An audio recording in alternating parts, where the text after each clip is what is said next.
Am I the asshole for leaving my wife and kids? I'm sure the title will lead most to say yes, but I feel right in my reasons to leave. This happened years ago. I married the wrong woman. My ex is internally a very angry person who wanted to be very controlling, usually in varying dramatic ways. Eventually, years of this caused our divorce. Together we had 3 boys, each 3 to 4 years apart. My eldest was 9 when the divorce happened. Afterward, my ex took them to her parents' house, just a 20-minute drive from our house, a house I had built myself 10 years prior. Not long after, while I was at work, she burned my house down. No one was hurt, and I have no real proof it was her, but nothing really came of it. The fire was suspicious, but it was in the days before doorbell cameras. I think she just lit a massive fire in the fireplace.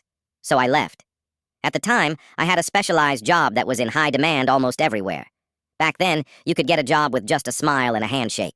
First, I moved to a major city in Canada that starts with T, saved cash for about a year, and then relocated to a small town roughly 2,500 kilometers away. In this small town, I kept the same job and eventually met another woman. We had 1 child together, and she and I are still married.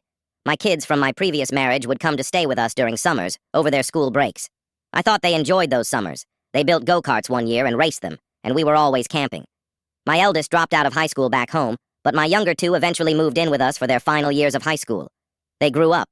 They've had children of their own, and now I have 10 grandchildren who are starting to grow up too. But I'm dying. There are good days and bad, though the good ones are becoming rarer. My kids have been talking to each other about it and, individually, to me.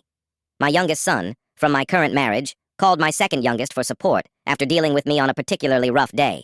My youngest believes his older brothers harbor a lot of resentment, toward him for being part of my replacement family, and toward me for leaving them with a mother who didn't spend child support on basic necessities like electricity or running water. I haven't spoken to my older children about this conversation with my youngest yet. I'm unsure whether I should bring it up myself or let them, if they want to. I felt justified in my decision back then, but I'm no longer sure I'm at peace with it. Am I the asshole?